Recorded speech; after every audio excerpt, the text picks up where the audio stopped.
Hello, I'm Fadila Riaz, and I realize that there has been a long pause between my videos. I have no one to blame but myself and the dreadful, paralyzing force that is procrastination. Uh, Today, I will be speaking about Anne Brontë and her best known work, The Tenant of Wildfell Hall. Anne Brontë is the lesser known of her two sisters and of the lesser known of the Bronte sisters. My apologies. But there's a quote, I cannot recall where I read it, but I often apply it to her. I feel that it is very well suited, very apt. It goes, she is best known for not being better known. And I feel that Anne Bronte is almost criminally underappreciated. There has been a revival of interest in her works in academic, scholastic circles. But still, she's not nearly as prevalent as ubiquitous in popular culture, popular media, as her sisters are. And I am hoping to remedy that. Today, as I said, I'll be speaking about The Tenant of Wildfell Hall.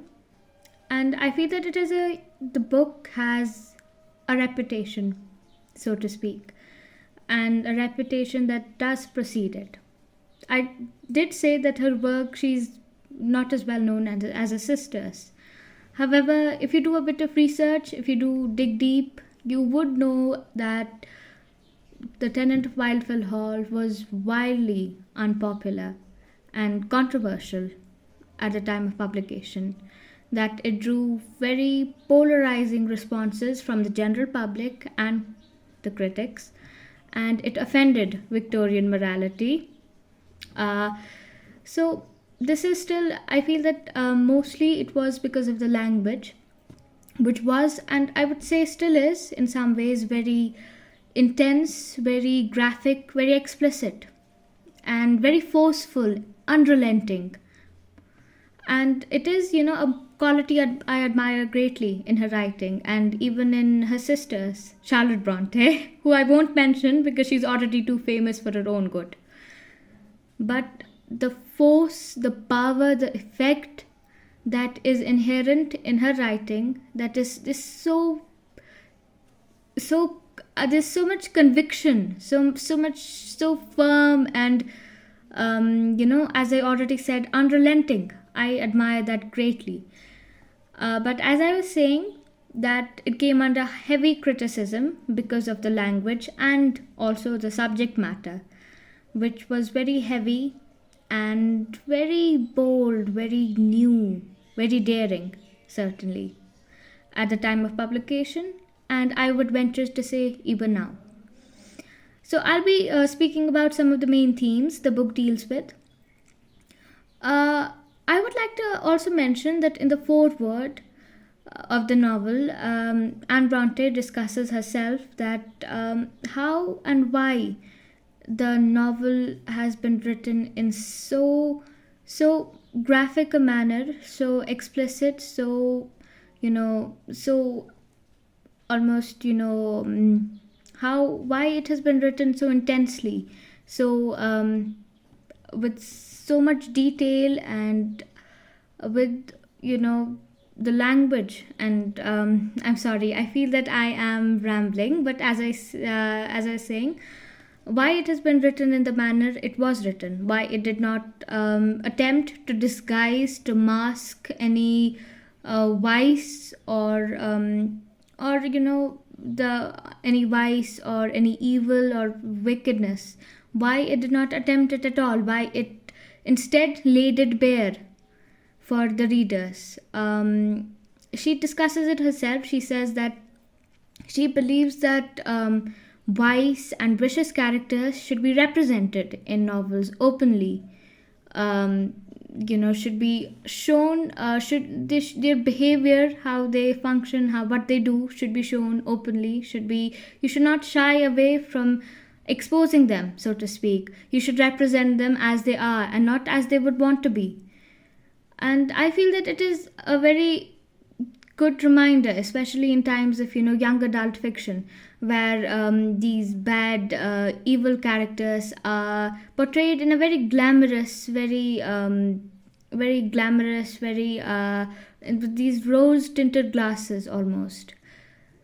Anne Bronte herself had a very sheltered, very closeted life, and the fact that she did write this novel, that it was so very detailed and forceful, is really it calls almost it does credit to the author's imagination, to the author's genius, almost to the author's proficiency. I feel that what I wanted to discuss most is that how the book is very realistic, how it almost demystifies, deconstructs the Gothic. It is very, the realism, it veers off very much from her own sister's romanticism, how they wrote their own writing, which had almost very eerie, very supernatural qualities, especially both sisters, I'd say, not especially anyone. But also I would like to discuss how Anne Bronte treats her main character, Helen Graham, who gets trapped in an emotionally abusive marriage with a man she loved and felt strongly that she could help, influence for the better, improve. And I like how it's a very sharp criticism of that. Because in the Victorian times, in the 1800s, the wife was the ministering angel. There's also the angel in the house, I'd say, the poem. But the wife is the nurturing spirit, the kind, gentle, angelic, especially the ideal woman, the ideal wife, who is a superior influence on her husband, on her child, on her son, on her brother. And I feel that it is shown that no matter how much Helen tries to influence, to improve her husband, how much the other secondary female characters attempt to do so, it does not work. That vice, you cannot really fix. You cannot really fix someone. You cannot make them better. You cannot magically do away with all their, with if they're evil, you cannot make them better unless they want to fix themselves, unless they want to improve upon themselves. I feel that Helen is also, for her own, I would say, hubris, or even arrogance, in thinking that she would just, because of her example, because of how much she would try and how much she would how influential she would be, that she could just change someone else, that she could change their character, their nature, she could influence them for the better. And that is really impossible, because even in her sisters, I think especially Charlotte Bronte, Jane Eyre, where Jane at the end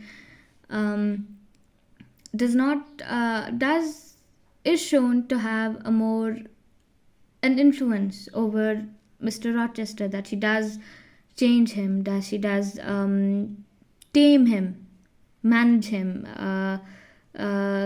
this curb his worst tendencies.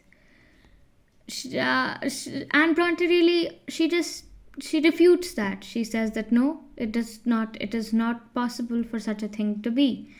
And Helen realizes that herself. She grows disillusioned in her marriage. She grows disillusioned with her husband, and she realizes really that if that it just helps him if she is meek, and if she is docile, and if she listens, and if she tries in such a way to influence him, to make him feel sorry for his actions. It doesn't work. It only serves in helping him to oppress her, to subjugate her more. So what she does, and why the book is still considered a proto-feminist novel, is that she leaves her husband and she goes out and starts living on her own, living her own life, and earning in a way her own livelihood through painting, through artistic expression. uh, it is, and she marries again. She marries a man who respects her, and she enters into a more equal marriage, if such a thing is possible, in the society she lived in and in the time she was born. But this is why I would say that it was so pioneering a novel, and that it has been. You can still feel. You can still read through it and be a bit, shocked at some of the ideas. I know people who would be, because it is. It is a bit disappointing to know that even now, a lot of what she said and how she said it 200 years back would be considered controversial, or would evoke some kind of criticism or offense even, because it's not respectable enough, or because it questions some long established ideas about marriage and gender and all that. That was one of the that is what I wanted to discuss. The two main points. I feel like I've carried on long enough. It is much longer than my standard videos. Um, I would just leave. I just want to end this on the note that I'd say that I definitely recommend, because I don't feel like I fully, you know, spoke of all that I had to speak, because it's so much. There's a lot of themes and ideas, and that that do invite discussion, discourse, and this is just me talking at myself right now. But I hope you like the video. Thank you.